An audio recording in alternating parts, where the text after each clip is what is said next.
മഹാനായ ഉഖ്ബത്ത് ഇബ്നു നാഫിഅ അദ്ദേഹം പസഫിക് സമുദ്രത്തിന്റെ അരികിലേക്ക് വന്ന് പറയുന്ന ചരിത്രത്തിലെ ചില വാക്കുകളുണ്ട്.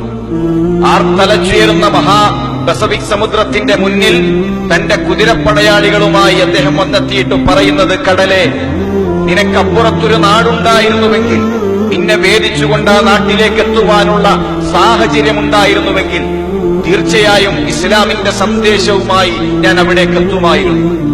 അദ്ദേഹത്തിന്റെ കൈകളിൽ അന്ന് കടലിനെ ഭേദിക്കുവാനുള്ള സാമഗ്രികളില്ല. അതേ രൂപത്തിൽ തന്നെ പസഫിക് സമുദ്രത്തിനപ്പുറത്ത് മറ്റൊരു നാടുണ്ട് എന്ന തിരിച്ചറിവില്ല. അങ്ങനെ തിരിച്ചറിവുണ്ടായിരുന്നുവെങ്കിൽ ലോകത്തിന്റെ വ്യത്യസ്ത ഭാഗങ്ങളിലേക്ക് അവരെത്തിപ്പെടുമായിരുന്നു. ഇന്ന് മക്ക മുഴുവൻ നോക്കിയാലും 2000-ൽ താഴെ സ്വഹാബാക്കളുടെ ഖബറെ നമ്മൾ കാണും.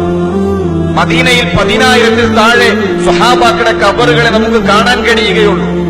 എന്നാൽ പ്രവാചകൻ സല്ലല്ലാഹു അലൈഹി വസല്ലം തങ്ങൾ വിടവാങ്ങൽ പ്രസംഗം നടത്തുമ്പോൾ വജിലത്തു മിൻഹൽ ഖുലൂബ് വദറഫത്തു മിൻഹൽ ഉയൂൻ, ഹൃദയങ്ങൾ കിടുകിടാ വിറച്ച് കണ്ണുകൾ ഇറനണിയിച്ചുകൊണ്ട് 1,40,000-ഓളം സ്വഹാബാക്കൾ ഒരുമിച്ച് കൂടിയിട്ടുണ്ട്. 1,40,000-ഓളം സ്വഹാബാക്കൾ. എന്നാൽ അതിൽ 10,000-ൽ താഴെ സ്വഹാബാക്കളുടെ ഖബറുകൾ മാത്രമേ മക്കയിലും മദീനയിലുമായി നമുക്ക് കാണാൻ കഴിയുകയുള്ളൂ.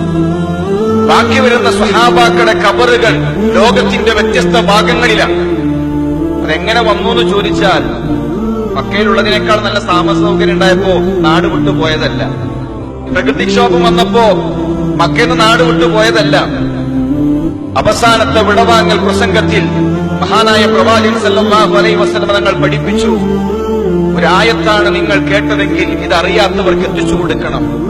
ഇവിടെ സാക്ഷിയുള്ളവർ സാക്ഷിയില്ലാത്തവരിലേക്ക് എത്തിച്ചു കൊടുക്കണം.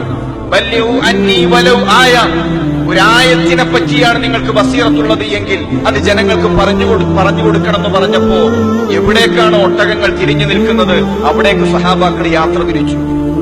ആഫ്രിക്കയിലേക്ക് സ്വഹാബാക്കൾ പോയി. നമ്മൾ ആലോചിക്കണം, അറബി ഭാഷ എന്താണെന്ന് അറിയാത്ത നാടാണ് ആഫ്രിക്ക.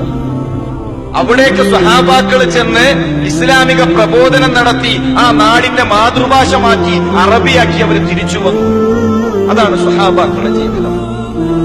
അവര് മുഴുവൻ ഇസ്ലാമിന് വേണ്ടി, ഇസ്ലാമിക പ്രബോധന പ്രവർത്തനങ്ങൾക്ക് വേണ്ടി അവരുടെ ജീവിതം